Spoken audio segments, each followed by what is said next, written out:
All right, we'll start this thing in a few minutes or a few seconds. I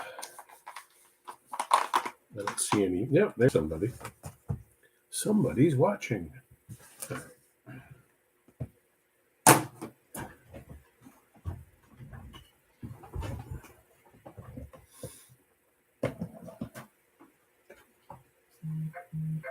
Good evening.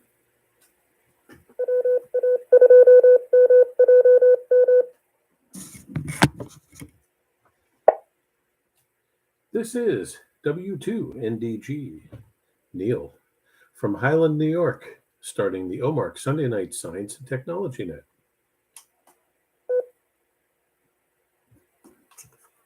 We gather here most Sundays at 8 p.m. to talk about science and technology, not always science and technology ham radio related, but science and technology in general, although sometimes it does end up in a ham radio discussion. So many aspects of ham radio really do relate to a lot of the things we talk about on here. So, and I am broadcasting on the repeater of the Overlook Mountain Amateur Radio Club on 146.805 megahertz. And if you would like to participate in our discussion, you can get into the repeater by listening on 146.805 using a negative shift of 600 kilohertz and a PL tone of 103.5 hertz. We are also streaming live on YouTube at W2NDG Science and Technology on YouTube. All you have to do is Google W2NDG Science and Technology, and you'll find our stream. So, tonight, I'd like to look back a little bit on the previous year. I'm going to look through the history of what we've already done. Some of you know that I'm probably not going to be around for a few weeks. And I don't know if the net will continue without me, and that's entirely up to Jim or anybody else who wants to step in and take care of things in my absence. But I need some time off to recover a little. So I won't be here again for a few weeks, and I'll send out some sort of notice on the webpage and Facebook page. So, our first episode of this, I believe, was on March 7th of 2021. And we do have audio from that event. Luckily, Steve, W2GOG, had recorded the audio of our first Science and Technology Net and sent it to me. So that's the first one on the YouTube channel that comes up. And even though it's audio only, we do have it. So I'm going to look back at that history tonight and poke at a few things. But we are here to talk about whatever you want to talk about tonight. And if there's something that you remember from the last 41 Science and Technology Nets, because tonight is number 42, I believe. And if you want to bring something up from the previous 41 nets, go ahead. Something that we left open, something that you did some more work on or studying on, whatever it is, let us know. So, before we start talking to people, I'm going to see if Jim is out there and wants to say a couple of words. So, Jim, K2BHM, are you with us tonight? Nope, he moved so no, left no forwarding address. Just finished dinner. Still settling back down, but you won't be here the next couple of nets. This weekend we were supposed to be down on Long Island, and that got canceled for the third time. So I'm not sure what's going on in the next couple of nets, but we can play it by ear. We can definitely throw up a few topics. I'm not sure if I'll be here or not. That depends. But as always, if somebody would like to jump up and take command and give it a test shot. We're more than welcome to let you have at it. We'll give you all the help we can. It's a good thing, and it's fun, and it's amazing. Even when we don't have a topic, something pops up out of the woodwork, and we have a ball. So don't be afraid.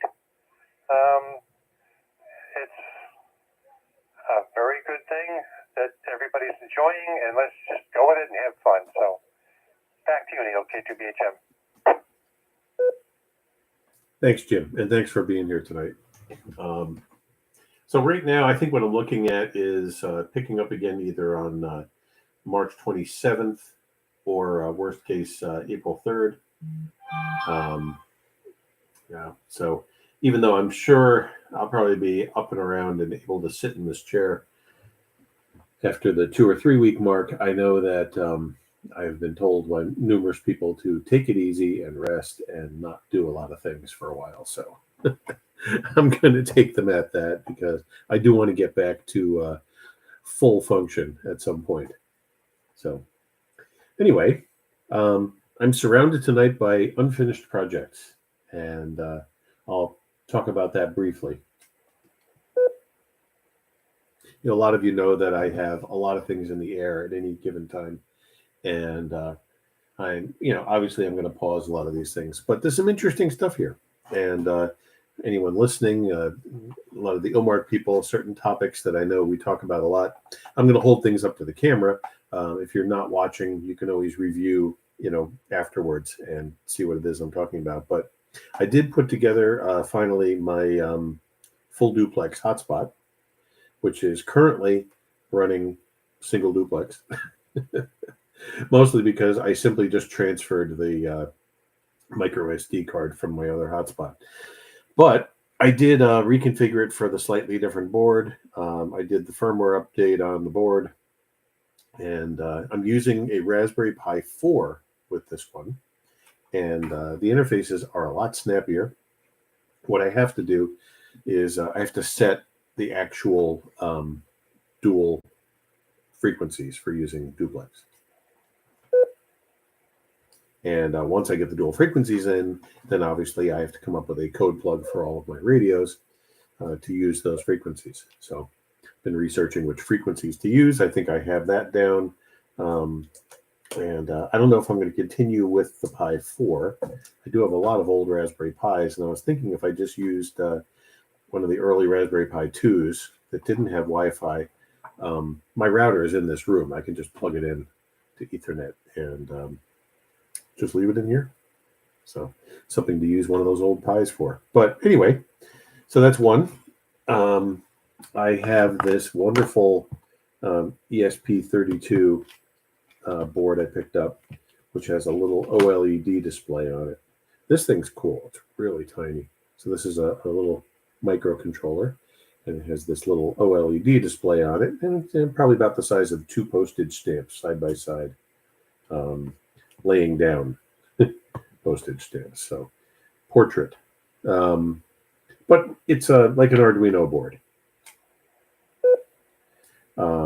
But the ESP32 has built-in Wi-Fi and Bluetooth, and this one has a onboard OLED display. So this is the beginnings of the wood stove thermometer project.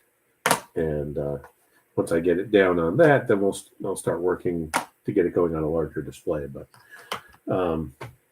there are radios that I have built here and need to finish. There's the Microbit X next to me, which I used today. Talked to somebody in North Carolina with 6 watts. And that has been a project of upgrading it, adding features to it. I have an automatic gain control, an AGC board that has to go into it, which will also make the S-meter functional in the new firmware that I put on it. So all sorts of things going on, and they're all going to get paused. And I do talk about some of this stuff with the club here, but a lot of the physical projects that I'm working on get talked about on the makers class of the Long Island CW group. or W2LCW. And that, of course, is also being paused for a few weeks. So someone else is going to fill in for me and sit at their workbench with solder smoke rising up.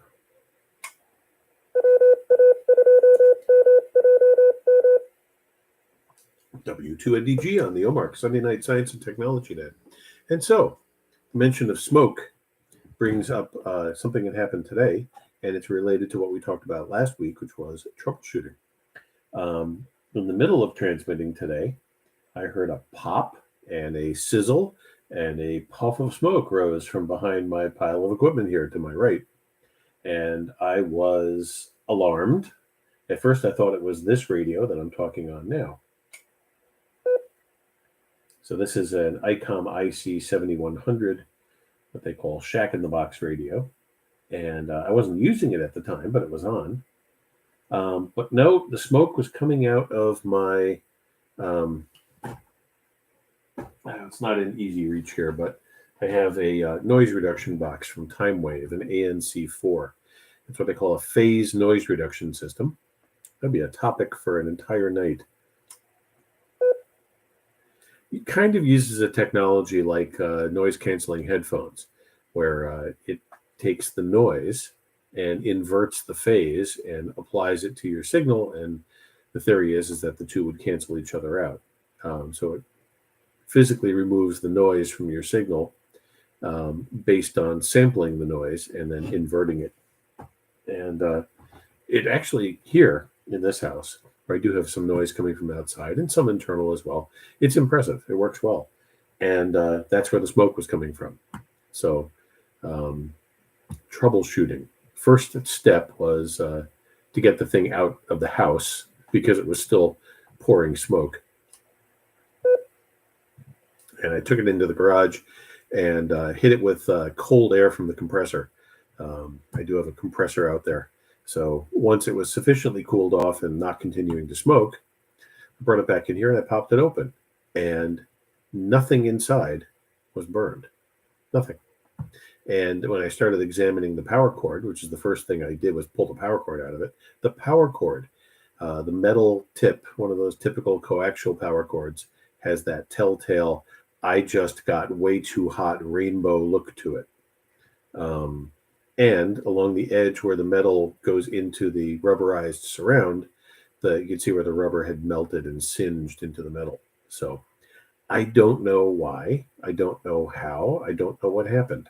I think it has something to do with RF getting into the power cord. Because it happened as soon as I started transmitting. I wasn't putting out a lot of power. I was using my QRP rig. But it suddenly just got way too hot and fried. And it was a commercial power cord with a 12-inch plug on the one end, like a cigarette lighter plug, and fused, and good heavy gauge wire terminating in one of those typical like 2.1 millimeter inside diameter coax tips that most of these radios use. They're all either that one or the slightly larger one. So I'm not sure, but the ANC4 appears to be okay. However, the next time it gets used, it's going to get used either in the garage or outdoors, just to make sure. So anyway, a little odd troubleshooting today, but one of those jokes in our hobby has to do with the magic smoke. And those of you who don't know how that works, or any new hams listening, they say that when a product is designed and manufactured, a certain amount of magic smoke is put into it, and that's what makes it work. And when you let the smoke out, that's when it stops working. So when you see that smoke come out, that's what's going on. You're letting the magic out. Anybody who's ever worked on British cars in their life knows similar jokes and terminology dealing with Lucas Electric Systems. So I will stop there with the longish monologue, and we'll see who's out there today. Let me pause for comment from Jim, and then we'll take some check-ins. Yeah, well, K2PHM Jim here. The magic smoke is not all of it. Years ago, my dad and I put a replacement garage door receiver in his uncle's garage. And it was a supplemental device, new devices, transmitter, receiver, replace what would be the push button or whatever. So it was a supplemental system back years ago. And this little bud box. And it worked great for quite some time. And his uncle called back a little while later and says, the garage door opener doesn't work anymore. And we went back over there and checked it out, and yeah, the receiver we put in, the top half of the bud box was missing. And so was one of the filter capacitors. There was just a couple leads where electrolytic used to be, and it was gone. So, yeah, interesting. Anyhow, don't you get a kick out of it? Back to Neil. I don't know where we're going tonight, but let's have some fun with it. So, whatever. K2BHM.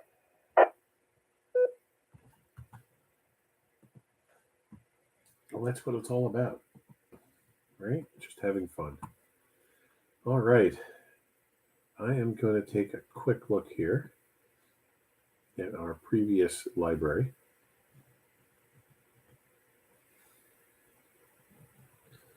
And there's a lot of other stuff mixed in here. There's a lot of stuff in this list are things that I've actually done for other groups, but I know one thing as I look through this, I see my hair getting longer, suddenly short, longer, suddenly short. It's pretty funny. Anyway, all right, but we'll go back. I have a funny one real quick for you, Jim. We have an older Sharp flat screen television. It was the first flat screen TV I bought. Not long after Jill and I got our first apartment together. And I think it's a 43-inch. And we've had it, all this time. And when we moved to Poughkeepsie, when we first came up from Long Island, a few months into living there, I went to turn it on one night and there was a pop. And that was it. It wouldn't turn on. So I figured, well, something blew. And we started looking to replace it, but we don't really watch TV all that much in the bedroom anyway.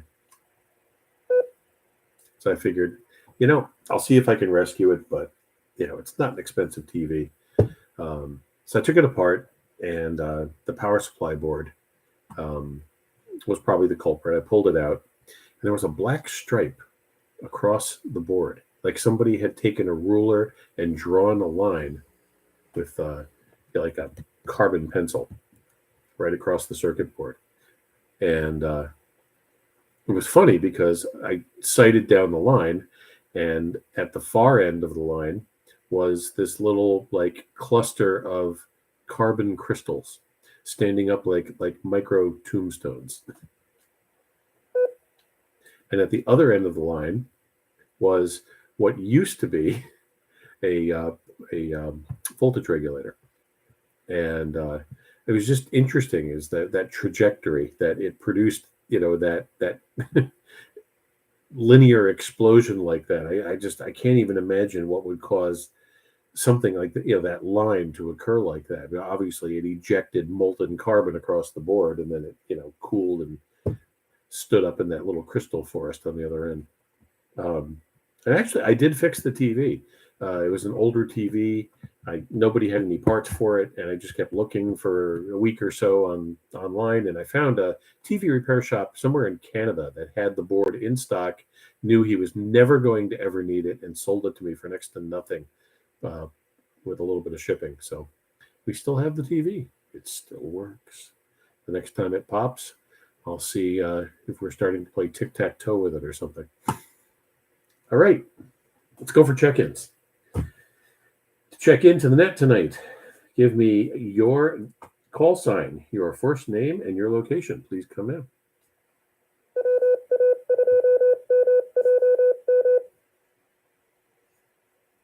KD2WYY, Tim, Hopewell Junction. Sis?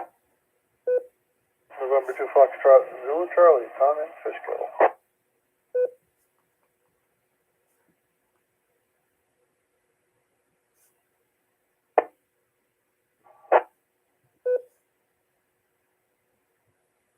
This is QB2 RWW, Bob Kerhonkson.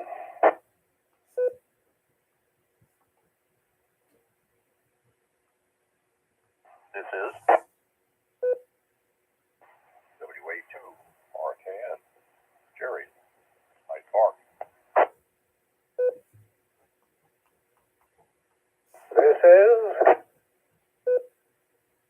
KB2 GGF, Matt in Kerhonkson.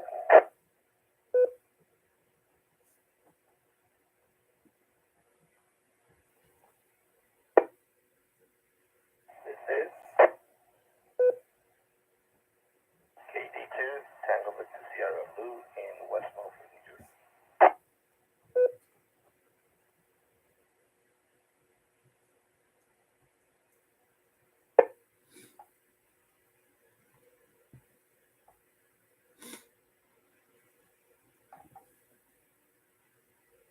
All right.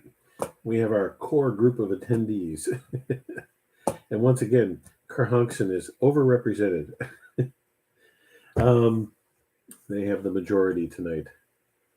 So, we've got a couple people watching on YouTube. And feel free to throw something in the chat if you want to just tell me you're here if you feel like participating, but you don't have to. All right. So, thanks for checking in, guys. As I look back through this list, definitely had some interesting topics. I'm just going to read a few of them, and you can recall or not recall. The first couple, I didn't really put any kind of description on them, because I think we were just talking about science and technology in general. Number 4 was on time, which was kind of neat. Number 5 was the Raspberry Pi. We had an open discussion. Number 8 was called Stuff. And I think that was about just collecting and buying and foraging for things, as I say. And then because we were talking about foraging for equipment, the next one was actually on plants, wild and cultivated. Number 10 was wild. We talked about quantum physics and other mysteries of technology. That was kind of cool.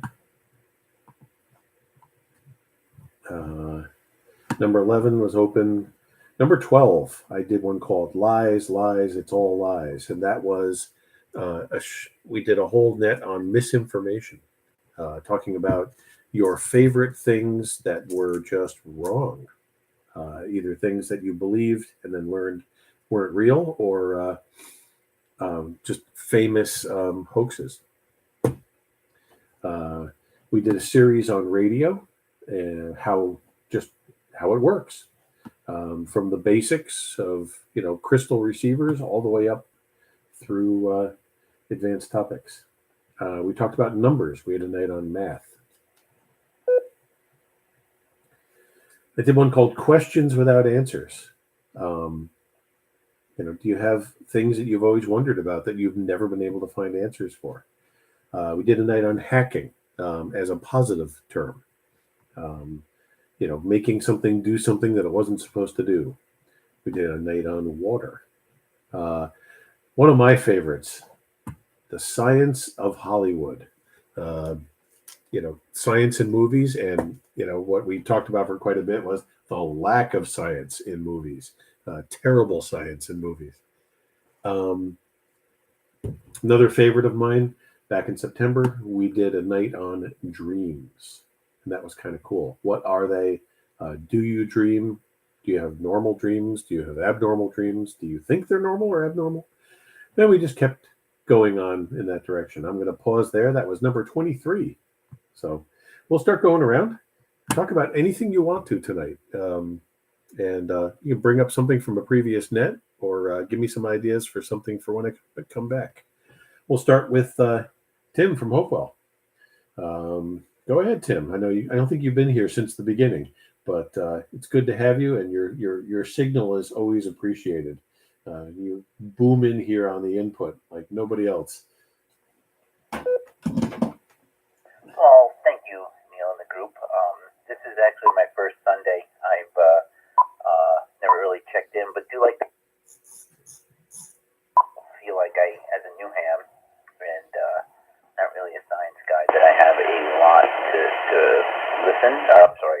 To add, but I do like listening because some of the subjects and things that you guys talk about are fascinating. So just listening in. I'll ping if I have a comment, but just really appreciate the conversation, and I'll turn it back to you, KD2WYY. Oh, that's fine, Tim. And a good net control or forum host would probably have a little database of everybody who's ever checked in, and I would know that you hadn't. I talked to you on here, in so many other forums, that I wasn't even thinking that you hadn't actually checked in to this net, but we hear you on a lot of the other ones, and glad to have you. That's fine. And if anything does pop up, you want to talk about something, please, by all means. But I will mark you as listening. Tom, into FCC from Fishkill, you're up next.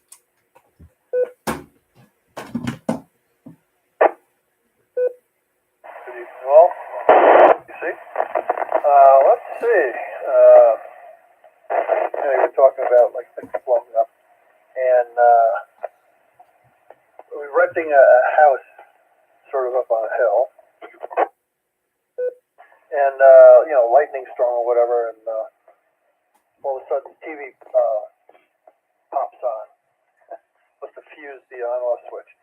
So being newly married and so forth, we just unplug the TV and plug it in when we want to watch it.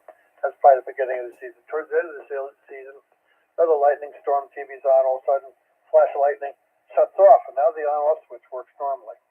So I thought that was kind of a weird occurrence.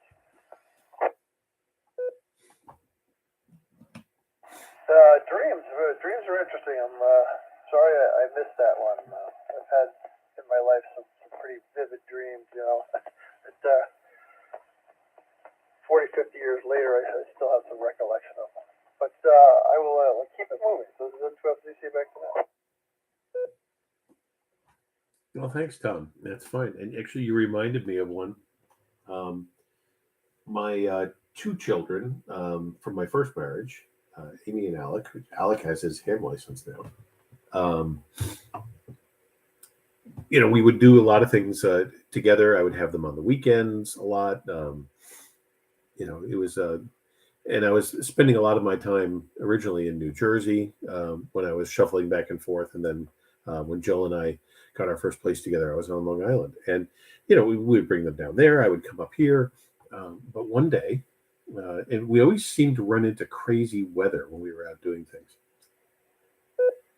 And we were in Highland long before I ever even thought that I might live up here again.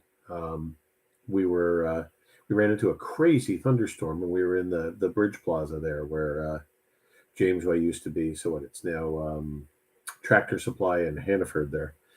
And crazy storm was coming up, and it was about time to eat. We went into the McDonald's, and lightning struck the drive-through while we were inside the restaurant.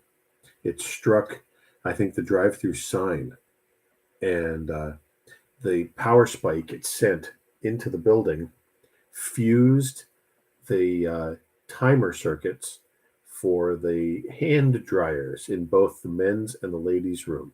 And they were running full blast continuously and would not shut off. They ended up having to turn off the circuit breakers and close the restaurant. But that was nuts. One of those just crazy storms. But yeah, it struck the drive-through, which knocked that out, and then fused some of their circuits. But the hand dryers, that was a really weird one. So anyway, thanks, Tom. Bob from Kerhonkson, KB2RWW, you're up next.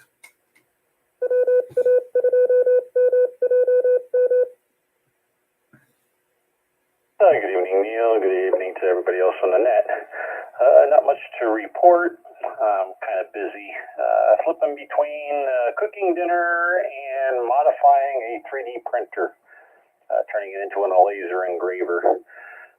It's hard to believe that you can pick up a decent 3D printer with an 8.5 by an 8.5 by 10-inch print surface for under $200.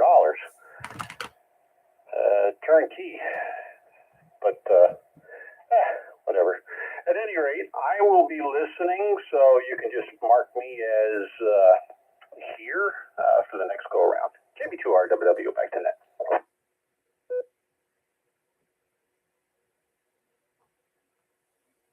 All right, Bob. That's fine. I've got you marked down. And yeah, I have a Creality Ender. I forget which version of it. And yeah, they are inexpensive and do quite a bit. And mine had the heated table and everything. So that's a neat project. I'll have to look into that. Give me something to do with this one if I ever upgrade. So cool stuff. And actually, the W2LCW group that I mentioned earlier, Long Island CW, they are starting a new forum tonight, which coincides with this one, so I won't be attending, but I will watch it. Members are allowed to watch any of the archived classes and forums. And they're starting a 3D printing class tonight, 3D printing for ham radio operators. Cool stuff. Jerry, WA2RKN. You're up next with the OMARC Sunday Night Science and Technology Net and W2NDG. Greetings. Well, like the stripes, letting magic smoke out and 3D printers. My mind occasionally goes back to the theorizing about the impedance of free space, and somehow I am convinced that we ought to be able to come up with a new antenna design or method of coupling from transmission line to free space, just based on the fact that we know it's 377 ohms. It's not as far in the depth, but it's sticking around in the back of my head. WA2RKN, back to that. I remember that one. Yeah, that was one of those discussions. That was the questions without answers night, I believe, wasn't it? Yes, it was. I had, in fact, found the answer to that prior to the net, but I kind of left it just hanging. I mean, you don't want to spoil the surprise. WA2RKN. Well, it's one of those things that, yes, there's an answer to it, but it's not necessarily a satisfying answer. There's so much more to it. So that one was cool. Thank you for that. And thank you for the brain stimulation that goes on here. You ask good questions and you bring up good things. So, all right. Next up is Matt. It wouldn't be Sunday night at 8 o'clock without Matt. KB2 GGF. Go ahead. Good evening, Neil, and everybody on the net. Thanks very much for putting it together. When you were going over previous episodes of the net, I remembered very well the night about how Hollywood sometimes misses the mark, and that and the one about dreams, both very interesting stuff. And I'm just sort of listening and enjoying, so please carry on, and I'll check in again. Thanks. KB2 GGS. Back to net. It's fine, Matt. I appreciate it. And yeah, we're not going to run too late tonight, I don't think. We'll keep it short. So, but thanks. Yeah. And yeah, those were two of my favorites. And, there definitely are some movies that come up a lot when they talk about Hollywood science and bad science. Armageddon being one, The Day After Tomorrow. There's a lot of them, but they're still entertaining, and that's the thing is, I have friends that they say, "Well, I can't watch that movie; it just makes me mad. It annoys me." It's entertaining. I mean, I don't know if you read comic books when you were a kid, but I didn't take those apart and say, "Well, Batman couldn't have done that. That's physically impossible." Lou, KD2 TVS, you've been with us for quite a while. So, any comments? Looking forward, looking back, anything you want to talk about? Good evening, Neil, and KD2TVS, and good evening to all on the net tonight, and those just listening in, and those on YouTube, actually. But let me see. As you know, I guess I wasn't here for a lot of the early nets that you had. I think I started listening in about towards the end of last year. And the one that always sticks to me is the one that we were talking about MacGyvering, all the little projects that we thought of alternate ways of getting them to work, I guess, when we needed to. Let me just reset. And there was a lot of talk that night about working on cars and all kinds of different things and how we figured out ways to get things to work in the meantime, I guess, until we got parts for them, the true parts, or sometimes even made them better than they even were before. So I think that was one of my favorite ones. So I will turn it back to you, Neil, and we'll continue on. KD2TVS. Thanks, Lou. And yet, there's a lot of MacGyver type stuff in ham radio, and I think there's a lot of us that have been called that nickname. It kind of draws us in to things like that, and that there were a couple of times we hit on subjects like that. We did talk about makers one night, just making things, and the hack was another night where fixing things with duct tape and zip ties and 90-mile-an-hour tape. There's definitely a lot of that to be done, and it's pretty cool. All right. We'll see real quick if there's anybody else who wants to check in, and then I'm going to continue with some of these topics. This is W2NDG on the OMARC Sunday Night Science and Technology Net. Looking for more check-ins if you're out there. Throw me a call sign, a name, and a location.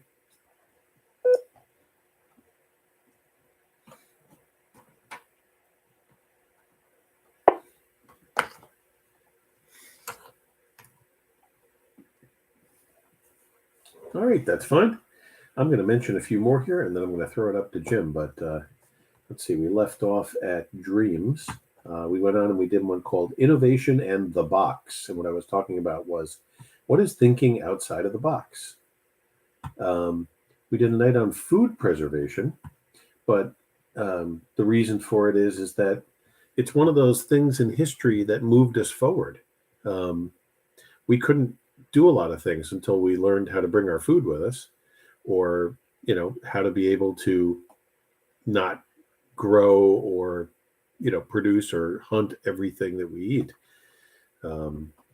Being able to preserve the food that we eat in numerous different ways, and there's a lot of science in it. Let's see, we have one called Welcome Back Jim, because Jim was on vacation for a while. We did a night on the weather stations, which was great. Talked about how they work and a lot on weather itself. Propagation tools. So that was a night when we talked about things like Whisper and using some of the propagation tools out there to learn what's going on in our atmosphere for ham radio.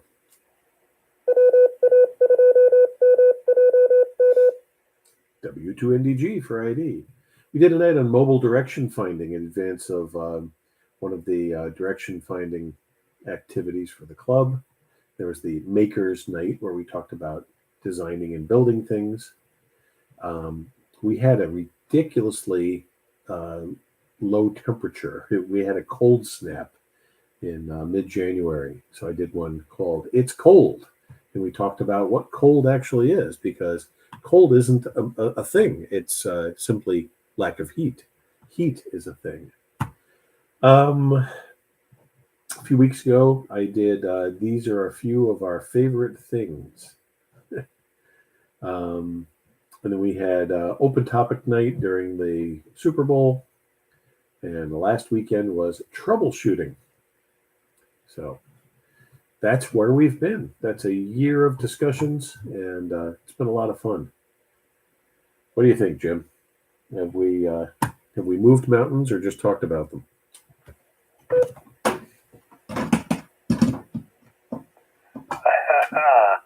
Good question. Do you move a mountain before you talk about it? I don't know. Whatever. Anyhow, lightning kind of struck a chord with me. My dad, he was a bomber pilot, B-24s in Germany and B-29s in Korea. And he was up at 8, 10, 12, 15, 20,000 feet, whatever, and flying through these thunderstorms and so forth, and going through and navigating around the lightning and so forth. And he had an interesting observation. If you put your nose against the glass, the windshield, and lightning strikes, it tickles. Oh God, I don't think I would have. Whoa, that's out there. I don't think I would have the moxie to put my nose against the window when the plane was being struck by lightning. But anyhow, other than that, we've investigated some interesting topics, but I wish Dad was here to pick up on some of these things. He's definitely had a lot of experience, and that's where I get my stuff from. So back to you, Neil. K2BHM.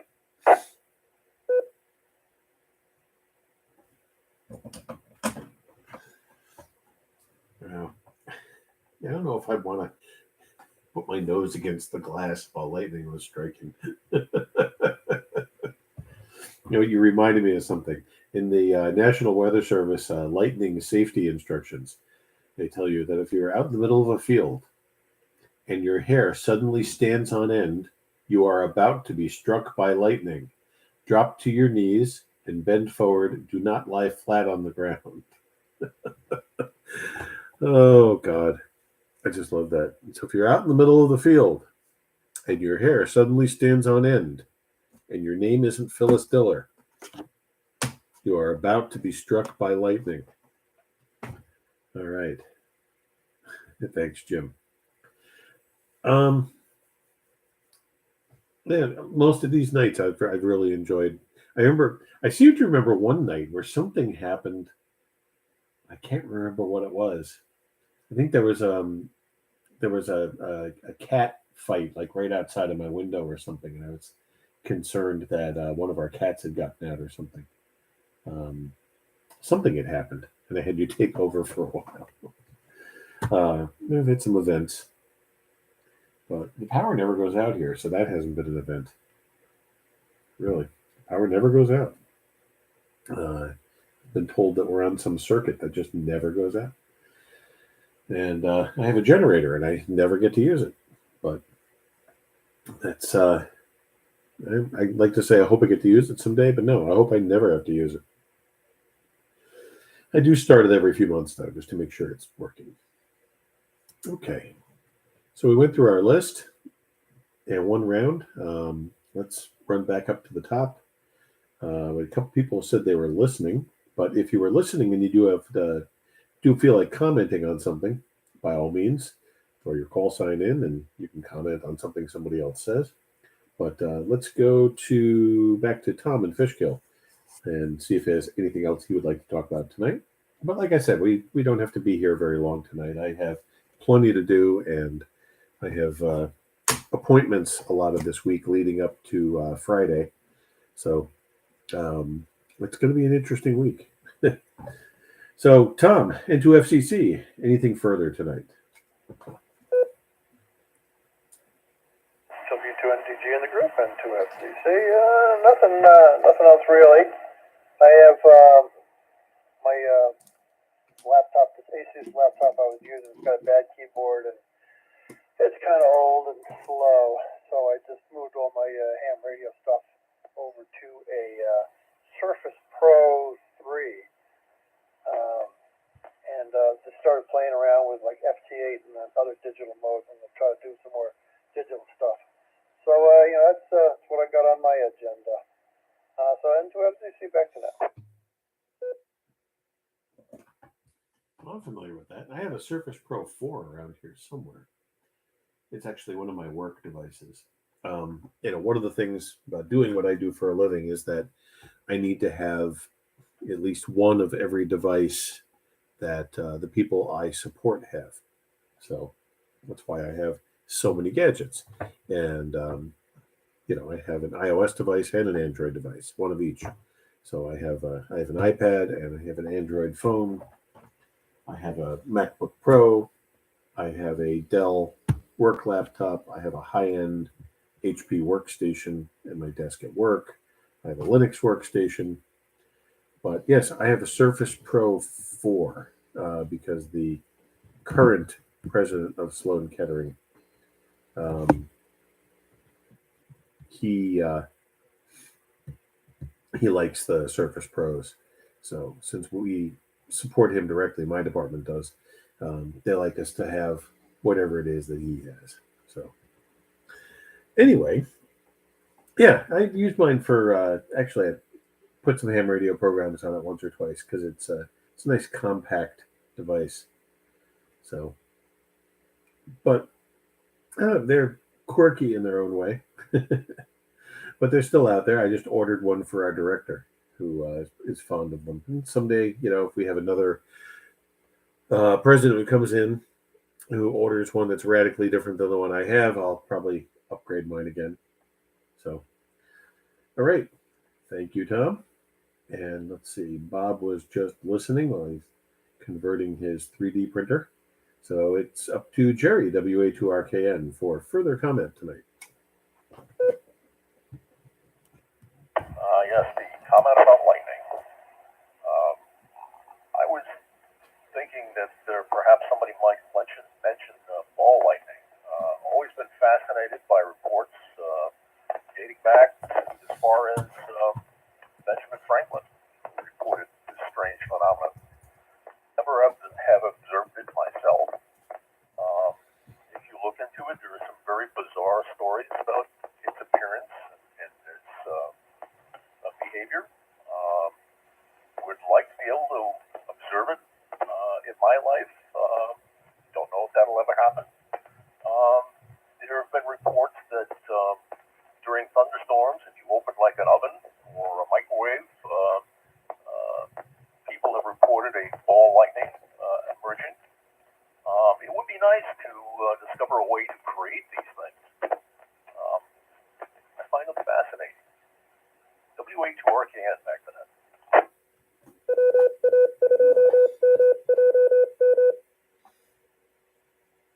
W2NDG on the OMARC Sunday Night Science and Technology Net.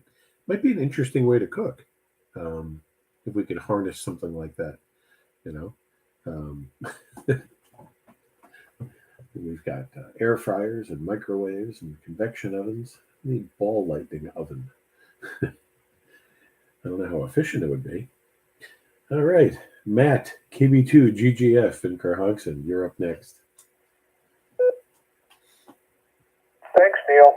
That just reminds me that I'm still waiting for the microwave clothes dryer, where you put in your clothes out of the washer and they're dry and folded in 1 minute. I'm still waiting. Yeah, there's been so many good episodes, no, wait a minute, sessions, editions of the net, meetings of the net. They've been really good, and I really enjoyed it, and I hope it continues, and I look forward to the next episode. So, back to net, KB2GGF.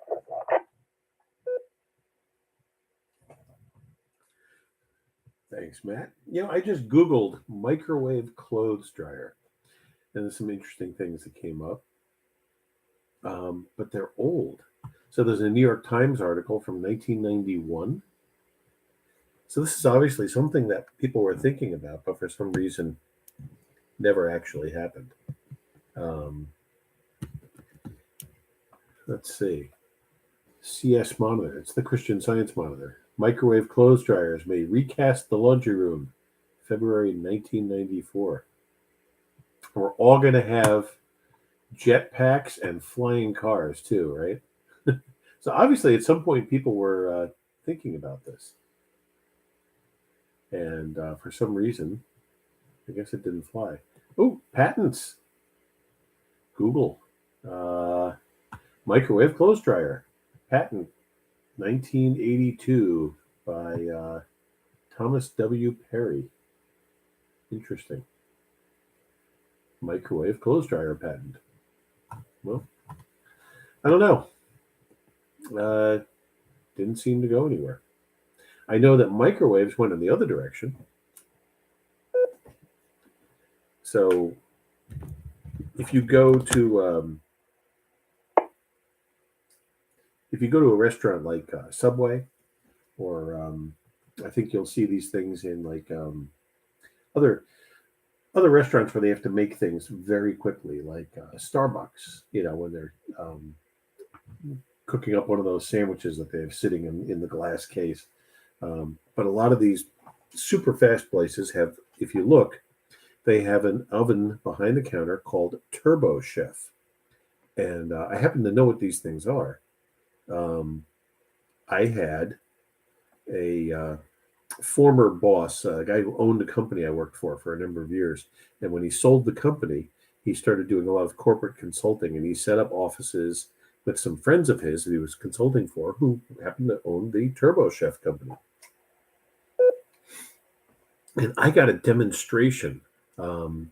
They put together a demonstration for some local restaurants about cooking, and they had a chef come in and prepare a good size, like chicken, like a Purdue oven stuffer roaster sized chicken, and in some crazy amount of time, like 20 minutes.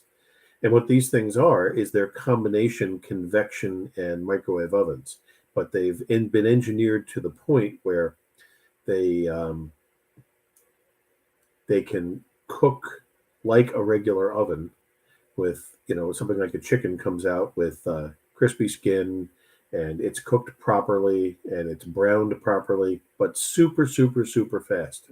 And it's neat. They were actually trying to sell like a regular consumer version of it for homes, but I don't think it ever really caught on. But they definitely have themselves rooted into the commercial side of it.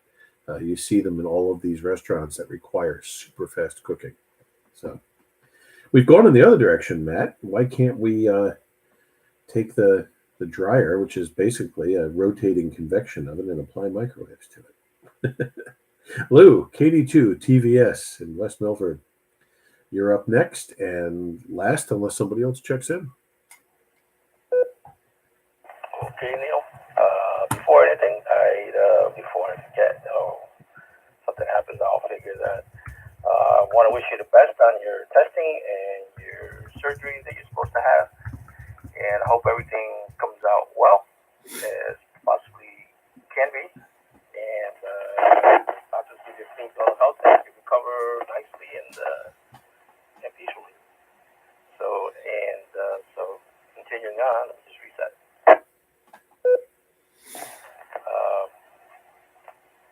I think it was Jerry talking about lightning bolts or something. I remember lightning, and the stories popped into my head about a couple of coworkers of mine, ex-coworkers,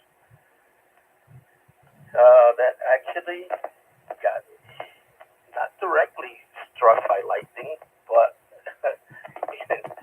completed the circuit for lightning and lived to tell about it. And I remember one of them was the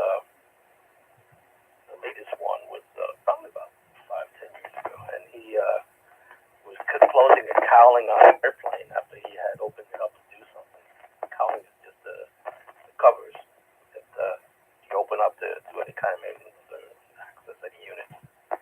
And while he was closing it, there was an electrical storm in the area. It was downpouring, and I guess he didn't Steve, what we normally do is that if it's lightning outside, we don't go anywhere near the airplane because it's just a big antenna with that big tail all the way up in the air, and it comes down. So he got zapped. He got knocked on his butt and came to, and luckily nothing happened to him. And, other than being, I guess, shocked, but what had happened. And the other guy was, I remember, let me just reset. When I was at a former airline, when we would work the flights down to the terminal, we'd hook up the tractors and push them out when they were ready to be dispatched. Some airlines used ramp people, but I guess that airline, and I think United at the time, were the only ones that would use the mechanics, I guess, to push back their airplanes, start them up in the taxiway. So he was pushing that out. He was walking with the headset. We usually have headsets that we plug in, and we can talk to the flight crew, and we'll tell them when to knock the brakes off and when to park them again, so we can disconnect the tractor and then tell them which engines to start and the whole sequence.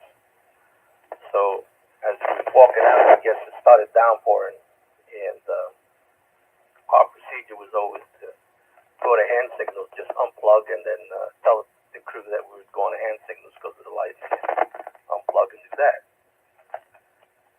So he didn't. I think he was going to beat the clock and get it out in there and get it to start and the whole thing, but he was pushing a 747. That tail sticks pretty high up in the air, so as he got him out in the alley, which we call the area between the, it got zapped. He got knocked on his butt, and he lived to tell about it too. But I met him after the fact, and he always was a little goofy, and I was always wondering whether that lightning strike made him that way, or was he always just that way? But back to you, Neil, KD2 TVS. Get a charge out of life. Oh, it's strange. I remember, in one of these, incredible things shows that was on when I was a kid, that they interviewed some guy who'd been struck by lightning multiple times. Really weird. I remember that. So, a little more look into the microwave dryer thing.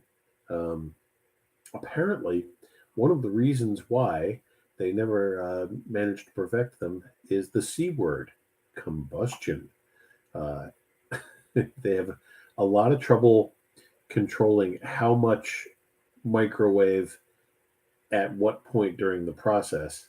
And if you've ever seen what happens when you put something in the microwave that shouldn't go in the microwave, you can burn things to a cinder pretty quick. So might have something to do with that. I don't know. It definitely didn't catch on. So, all right. Is there anybody else who'd like to check in before we wrap things up tonight? I know it's a little early, but that's fine. I'm going to go have a slice of apple pie and then clean up the office here. But if anybody else would like to check in and join us real quick before we shut down tonight, please come down with your call sign, your name, and your location.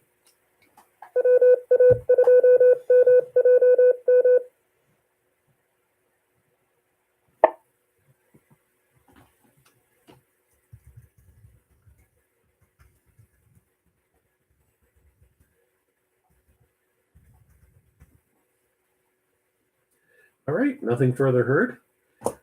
Up to Jim for a wrap up and any discussion. And then I think we will end the formal roundtable portion of tonight's net. Jim, so looking back and looking at any of the things brought up, anything you want to add tonight? Well, the striking topic seems to be lightning, so I do have a little bit of experience with that. My last job when I was working at SUNY machine shop, one of the professors there, Vince Idone, is the recognized lightning expert for Atmospheric Science and Research Center. And he had done a lot of research on lightning and so forth. And one of the projects that I got involved with him in is taking pictures of lightning, which is rather boring because a lot of people have done that. But let's look at it from a different perspective. You drop for a second.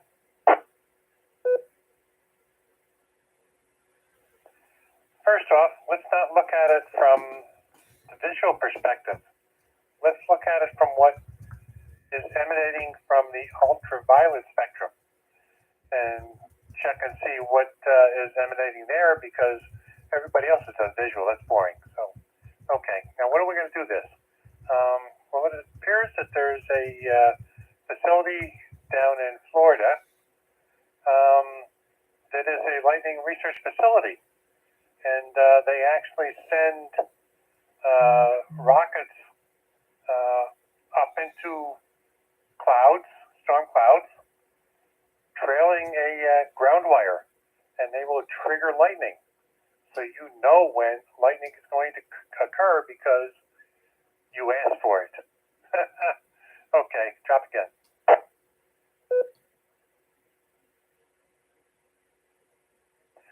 So, okay, we know lightning's going to happen. How are we going to capture it? Well, okay. There are various different high-speed video cameras and stuff like that, but they're like gigabucks. And when you're working for the state university, you don't have that kind of money. But you do have an old-fashioned 16-millimeter camera. And that camera is a special camera. It has instead of a shutter, it has a rotating prism. And it will go through about 10,000 frames a second. How fast is 10,000 frames a second? Let's do the math a second. Stop again.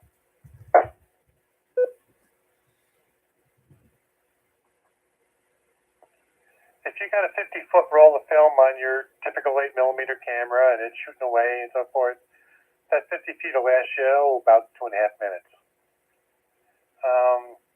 This camera, 16-millimeter, 500 feet of film will last you, about 2 seconds. It sounds like an explosion, and the camera just zips. There is no sprocket holes or anything like that because it just goes through so fast you can't even control it. So, and he put a special filter on the front of it, so it would only respond to UV light. And where did I come in? Let me drop a second.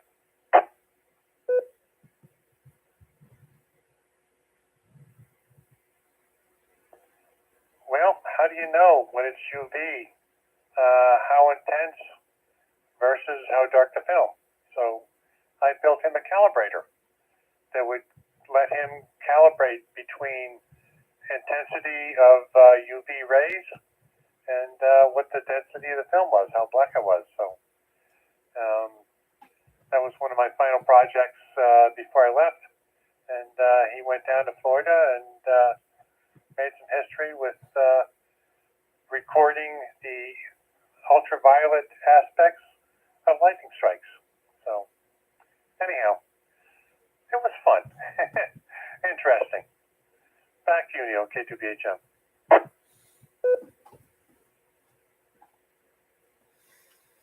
We could probably do a whole night on the things that you can learn from high-speed cameras. I seem to remember watching a science show on television about it, where they were just showing all of the different things that they could examine and see what was actually happening. Really neat stuff, too. The opposite of that, of course, is stop motion photography over long periods of time. But the high-speed cameras, some really amazing things that happen that we don't really understand because our eyes and our brains can't process what we're actually seeing that quickly. Thanks, Jim. Thanks for being here for the past year. And want to thank everybody who is here tonight, and anybody watching after the fact, or anybody watching tonight, and anybody who's come together to help make the net what it was. And I really appreciate that. And we will be back. And like I said, please come here next Sunday at 8 p.m. I will not be here, but I will start to check back in as I'm able to. And if you guys want to come just chat on Sunday nights, that's fine with me. I did throw the possible idea at CJ that once he is back to a point where he might want to talk about his subjects again, because CJ used to do the All Things Natural Net in this time slot, that maybe we would go back to where we would maybe even alternate with him and have him do his old net on opposite Sundays to ours. But that's entirely up to him. But I'd love to have CJ back on the air for sure. Even if we swing some of the themes towards stuff that he's involved in. Definitely a fascinating guy, and it's great to have him back on the air. So let me drop. And I think we'll wrap things up tonight. And well, we got another comment here. Oh, thanks, Tim. Appreciate it. All right.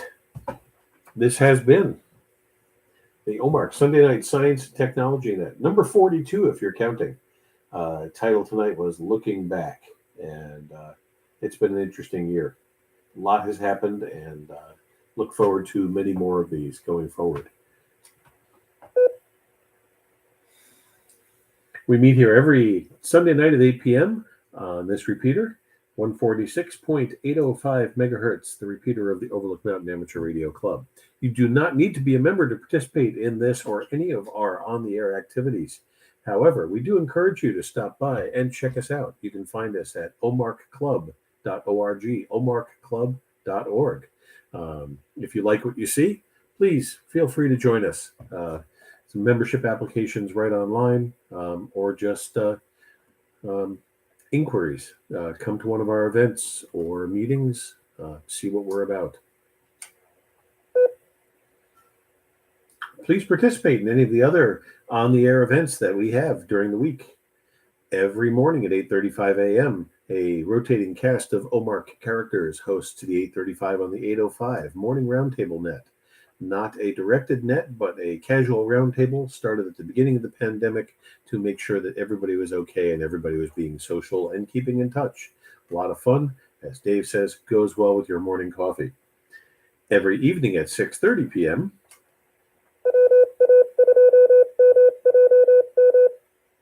is the 6:30 check-in net, a similar net to the 8:35, but slightly more formal, held as a directed net, once again by a rotating cast of OMARC members.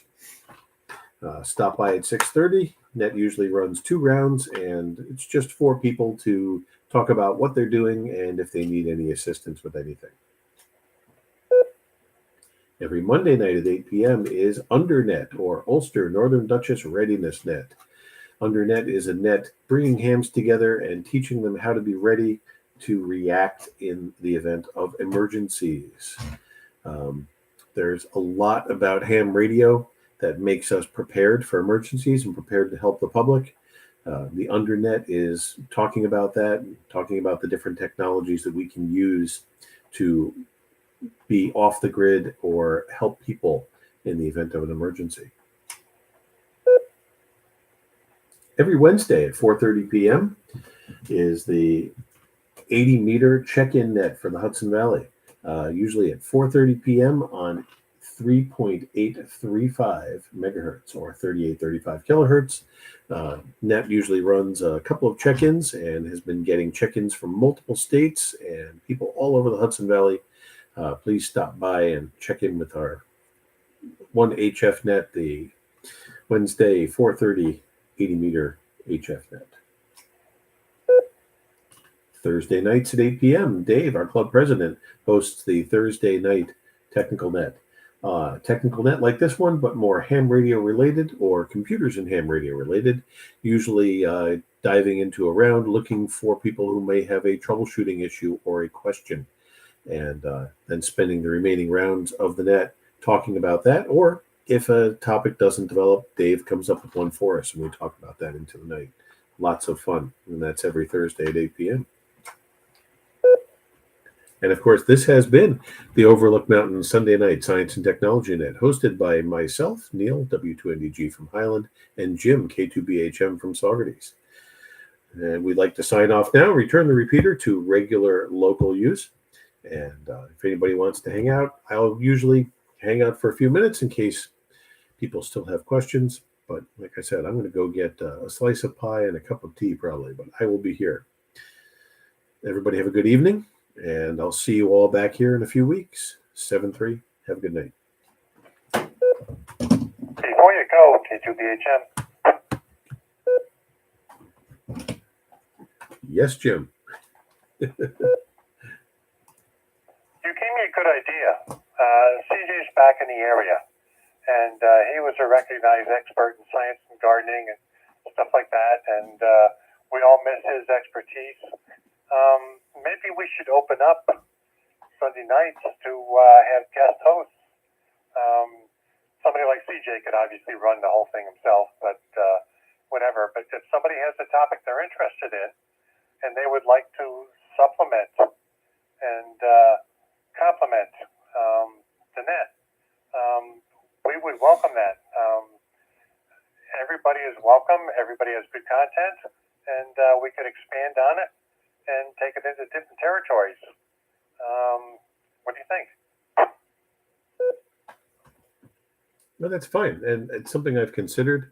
We do have to, if I want to keep it going in the same forum, as far as video wise, there is a way to do it. I did it one night when we had a presentation going, and I used the same video conferencing tool that Steve uses, Jitsi, which you can use that to stream into YouTube. So I could definitely do that. There's also another way to do it, of course, is we can have the guest part of it over Zoom. Even though it's not live with the radio, it still gives us a way to capture the video and post it later to the club YouTube channel. So at some point I have to sit down with Steve and Dave and talk about continuing these videos with the club channel at some point instead of on my own, but we will cross that bridge. No, it's a good idea, Jim, and I have considered it, but I just have to work out the video portion of that. And I know CJ does that, and he has tools that he uses to make all of that function and work, and it worked fine for him. I should just probably have him set me up with the technical side of that so I can do the same thing. I just haven't wanted to put a whole lot of video editing effort into this whole thing. I have a lot to do already, and having to do any kind of post-processing with this is not something I was looking for.